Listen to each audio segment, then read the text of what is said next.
Hi guys, welcome back to another new blog.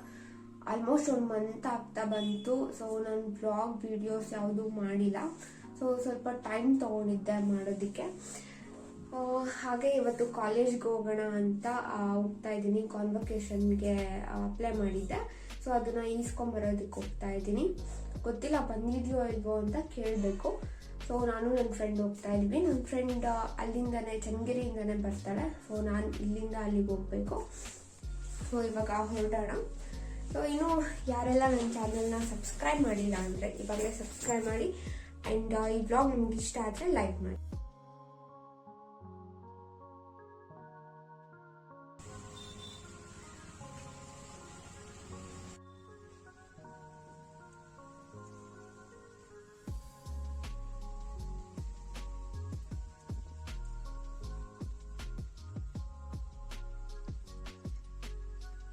Welcome back. So ನೆನ್ನೆ ಬ್ಲಾಗ್ನು ಇವತ್ತು continue ಮಾಡ್ತಾ ಇದ್ದೀನಿ. ಸೊ ನೆನ್ನೆ ಕಾಲೇಜ್ಗೆ ಹೋಗಬೇಕು, ಕಾನ್ವೊಕೇಶನ್ ಲೆಟರ್ ಇಸ್ಕೊಂಬರ್ಬೇಕು ಅಂತ ಹೇಳಿದ್ನಲ್ವ. ಸೊ ಕಾಲೇಜ್ಗೆ ಹೋಗೋಕ್ಕಾಗಲಿಲ್ಲ. ನನ್ನ ಫ್ರೆಂಡ್ ಕಂಪ್ಯೂಟರ್ ಕ್ಲಾಸಿಗೆ ಹೋಗ್ತೀನಿ, ಬಂದ್ಬಿಡು ಹೋಗೋಣ ಅಂತ ಹೇಳಿದ್ಲು.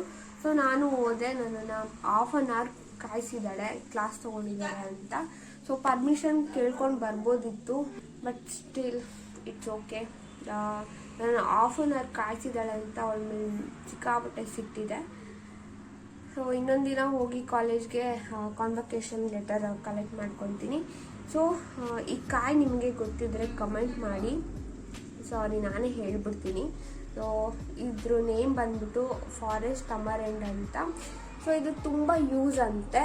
ಏನಕ್ಕೆ ಯೂಸ್ ಅಂತ ನಾನು ನಿಮಗೆ ಒಂದು ವಿಡಿಯೋ ಮಾಡಿ ಅಪ್ಲೋಡ್ ಮಾಡ್ತೀನಿ. ಆ ವಿಡಿಯೋ ಬರುತ್ತೋ ಇಲ್ಲ ಈ ಬ್ಲಾಗ್ ಫಸ್ಟ್ ಬರುತ್ತೋ ಅಂತ ಗೊತ್ತಿಲ್ಲ. ಸೊ ಈ ವಿಡಿಯೋಲಿ ಒಂದು ರೆಸಿಪಿ ಮಾಡಿ ತೋರಿಸ್ತೀನಿ. ಏನು ರೆಸಿಪಿ ಅಂತ ಹೋಗಿ ನೋಡ್ಕೊಂಡು ಬನ್ನಿ. ಈ ರೆಸಿಪಿಗೆ ಮೇನ್ ಬೇಕಾಗಿರೋದು ಶಾವಿಗೆ, ಹಾಗೆ ಮ್ಯಾಗಿ ಮಸಾಲ, ಸಾಸಿವೆ, ಜೀರಿಗೆ. ಸೊ ಇಷ್ಟೇ ಇಂಗ್ರೀಡಿಯೆಂಟ್ಸ್ ಯೂಸ್ ಮಾಡಿಕೊಂಡು ನಾನು ಈ ರೆಸಿಪಿ ಸಿಂಪಲಾಗೇ ಮಾಡಿದ್ದೀನಿ. ಸೊ ನಿಮಗಿಷ್ಟ ಆದರೆ ನೀವು ಮನೇಲಿ ಟ್ರೈ ಮಾಡಿ. ಸೊ ನೀವು ಇದಕ್ಕೆ ಇನ್ನೂ ಇಂಗ್ರೀಡಿಯೆಂಟ್ಸ್ ಯೂಸ್ ಮಾಡ್ಬೋದು. ಲೈಕ್ ಕಡಲೆಬೇಳೆ, ಕರಿಬೇವಿನ ಸೊಪ್ಪು ಈ ಥರ ಎಲ್ಲ ಯೂಸ್ ಮಾಡ್ಬೋದು. ನಾನು ಸಿಂಪಲಾಗಿರಲಿ ಅಂತ ಇಷ್ಟನ್ನೇ ಯೂಸ್ ಮಾಡಿದ್ದೀನಿ. ಸೊ ಫಸ್ಟು ಸ್ಟವ್ ಮೇಲೆ ಒಂದು ಪಾತ್ರೆಯಲ್ಲಿ ನೀರಿಟ್ಟಿದ್ದೀನಿ. ಸೊ ಅದಕ್ಕೆ ಒಂದು ಚಿಕ್ಕ ಸ್ಪೂನಲ್ಲಿ ಕಲ್ಲುಪ್ಪನ್ನ ಹಾಕಿದ್ದೀನಿ. ಹಾಕ್ಬಿಟ್ಟು ಅದನ್ನು ಕರಗಿಸ್ತಾ ಇದ್ದೀನಿ.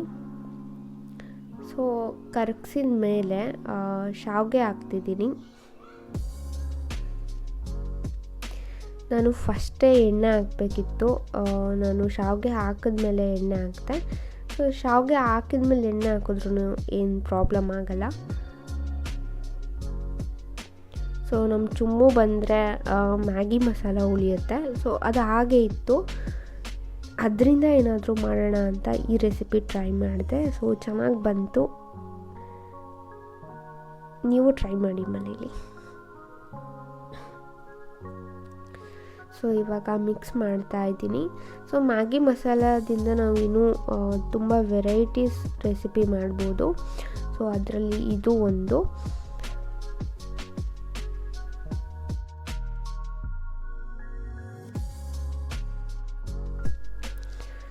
ಸೊ ಹಾಕಿ ಒಂದು 5 ನಿಮಿಷ ಆದಮೇಲೆ ಒಂದು ಕುದಿ ಬರುತ್ತೆ. ಸೊ ಅಲ್ಲಿವರೆಗೂ ಅದನ್ನು ಹಾಗೆ ಬಿಡಬೇಕು. ಸೊ ಕುದಿ ಬಂದಮೇಲೆ ನಾನು ಬೆಂದಿದೆಯೋ ಇಲ್ವೋ ಅಂತ ನೋಡ್ತಿದ್ದೀನಿ. ಇನ್ನೊಂದು ಸ್ವಲ್ಪ ಬೇಯಬೇಕಿತ್ತು.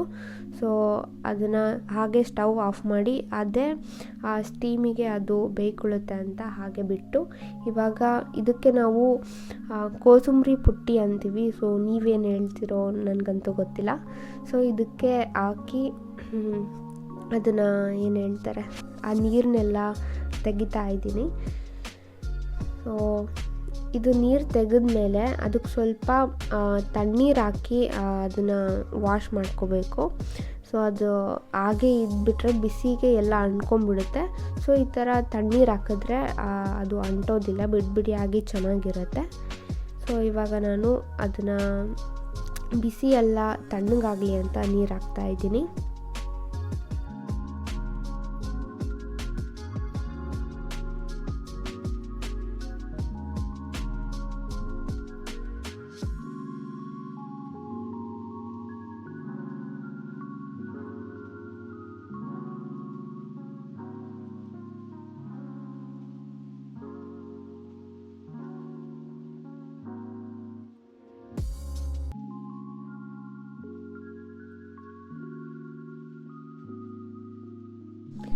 ಸೊ ನೀರು ಇಳ್ಕೊಳ್ಳಿ ಅಂತ ಹಾಗೆ ಆ ಥರ ಸಿಂಕ್ ಒಳಗೆ ಇಟ್ಟಿದ್ದೀನಿ.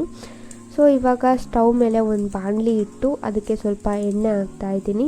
ಸೊ ಇದು ಕಬ್ಬಿಣದ ಬಾಣಲಿ. ಸೊ ನಾವು ನಾನ್ ಸ್ಟಿಕ್ ಆ ಥರ ಎಲ್ಲ ಯೂಸ್ ಮಾಡಿದ್ರೆ ಅದು ಅಷ್ಟು ಹೆಲ್ತಿಗೆ ಒಳ್ಳೆಯದಲ್ಲ. ಸೊ ಇದು ಕಬ್ಬಿಣದ ಬಾಣಲಿ, ಅದಕ್ಕೆ ನೋಡೋಕ್ಕೆ ಆ ಥರ ಇದೆ. ಸೊ ಇವಾಗ ಸಾಸಿವೆ ಹಾಕ್ತಾಯಿದ್ದೀನಿ. ಸೊ ಈ ಬಾಣಲಿ ನಾನು ತುಂಬ ಚಿಕ್ಕವಳಿದ್ದಾಗಿಂದನೂ ಹಾಗೆ ಇಟ್ಕೊಂಡಿದ್ದಾರೆ, ಏನೂ ಆಗಿಲ್ಲ ಅದು. ಸೊ ನನಗೆ ಏನಾದರೂ ಮಾಡಬೇಕು ಅಂದರೆ ಈ ಬಾಣಲಿಯಲ್ಲೇ ಮಾಡಬೇಕು ಅನಿಸುತ್ತೆ. ಸೊ ಅದಕ್ಕೆ ಬ್ಲಾಗಲ್ಲಿ ಆವಾಗವಾಗ ಈ ಬಾಣಲಿ ನಿಮಗೆ ಕಾಣಿಸ್ತಾ ಇರುತ್ತೆ ನಾನು ರೆಸಿಪಿ ಮಾಡಿದಾಗ.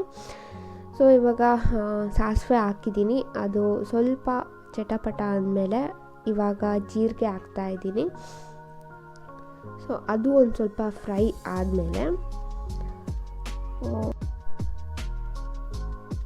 ಇವಾಗ ಬೆಳ್ಳುಳ್ಳಿ ಹಾಕ್ತಿದ್ದೀನಿ. ಸೊ ಅದು ಒಂದು ಸ್ವಲ್ಪ ಫ್ರೈ ಆಗಬೇಕು.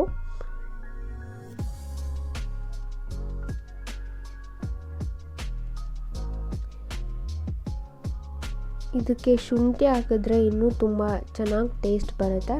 ಸೊ ಅವತ್ತು ನಮ್ಮ ಮನೇಲಿ ಶುಂಠಿ ಇರಲಿಲ್ಲ, ಖಾಲಿ ಆಗಿಬಿಟ್ಟಿತ್ತು. ಸೊ ಅದಕ್ಕೆ ಅದನ್ನು ಸ್ಕಿಪ್ ಮಾಡಿದೆ, ಇಲ್ಲಾಂದರೆ ಅದು ಹಾಕಿದರೆ ಇನ್ನೂ ತುಂಬ ಚೆನ್ನಾಗಿ ಟೇಸ್ಟ್ ಬರೋದು. ಸೊ ಇವಾಗ ಈರುಳ್ಳಿ ಹಾಕಿ ಫ್ರೈ ಮಾಡ್ತಾಯಿದ್ದೀನಿ.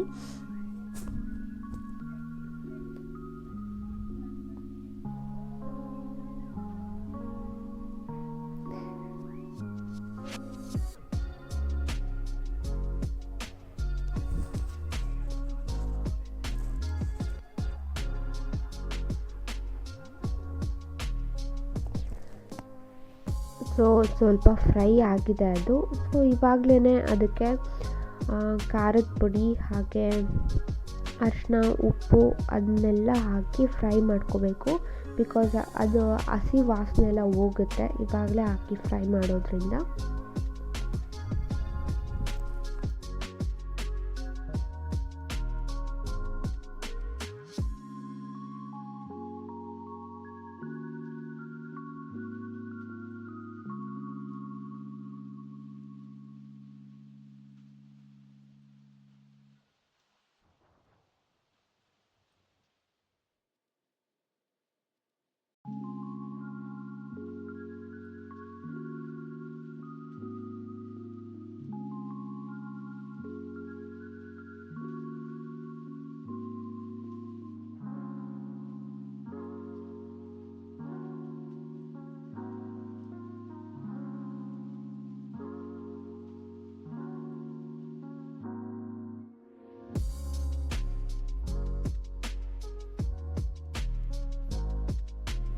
ಇವಾಗ ನಾನು ಮ್ಯಾಗಿ ಮಸಾಲ ಹಾಕ್ತಾಯಿದ್ದೀನಿ. ಸೊ ಮ್ಯಾಗಿ ಮಸಾಲ ಹಾಕಿ ತುಂಬ ಜಾಸ್ತಿ ಹೊತ್ತು ಹಾಗೆ ಫ್ರೈ ಮಾಡಬಾರ್ದು, ಬಿಕಾಸ್ ಅದರ ಅರೋಮಾ ಎಲ್ಲ ಹೋಗ್ಬಿಡುತ್ತೆ. ಸೊ ಅದನ್ನು ಹಾಕಿ ಸ್ವಲ್ಪ ಹೊತ್ತು ಅಷ್ಟೇ ಫ್ರೈ ಮಾಡಿ, ಹಾಗೆ ಅದೇನಿರುತ್ತೆ ಶಾವಿಗೆ ಅದನ್ನು ಹಾಕಿ ಮಿಕ್ಸ್ ಮಾಡಿಬಿಡಬೇಕು.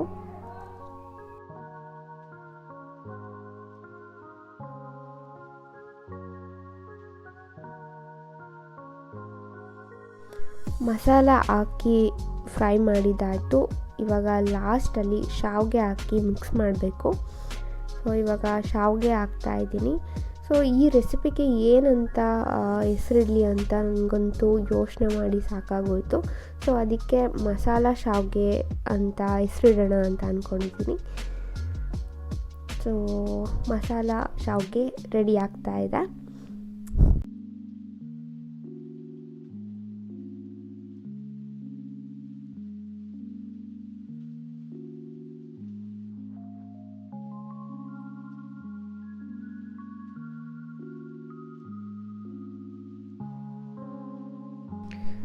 ತುಂಬ ದಿನ ಆದಮೇಲೆ ಈ ವ್ಲಾಗ್ ಮಾಡಿದ್ದೀನಿ. ಸೊ ಈ ವ್ಲಾಗ್ ನಿಮಗೆ ಇಷ್ಟ ಆಗಿದ್ದರೆ ಲೈಕ್ ಮಾಡಿ, ಆ್ಯಂಡ್ ಇನ್ನೂ ಯಾರೆಲ್ಲ ನನ್ನ ಚಾನಲ್ನ ಸಬ್ಸ್ಕ್ರೈಬ್ ಮಾಡಿಲ್ಲ ಅಂದರೆ ಇವಾಗಲೇ ಸಬ್ಸ್ಕ್ರೈಬ್ ಮಾಡಿ, ಆ್ಯಂಡ್ ಪಕ್ಕದಲ್ಲಿರೋ ಬೆಲ್ ಐಕಾನ್ನ ಕ್ಲಿಕ್ ಮಾಡಿ ಆಲ್ ಅಂತ ಕೊಡಿ. ಸೊ ಅದರಿಂದ ನಾನು ಯಾವುದೇ ವೀಡಿಯೋಸ್ ಅಪ್ಲೋಡ್ ಮಾಡಿದ್ರೂ ನಿಮಗೆ ಫಸ್ಟ್ ನೋಟಿಫಿಕೇಷನ್ ಬರುತ್ತೆ, ನೀವು ಆವಾಗಲೇ ಆ ವಿಡಿಯೋನ ನೋಡ್ಬೋದು. ಸೊ ಈ ರೆಸಿಪಿ ಇಷ್ಟ ಆಗಿದ್ದರೆ ನೀವು ಮನೇಲಿ ಮಾಡ್ಕೊಂಡು ತಿನ್ನಿ. ಇಷ್ಟ ಆಗಿದ್ದರೆ ಕಾಮೆಂಟ್ ಮಾಡಿ. Thank you so much.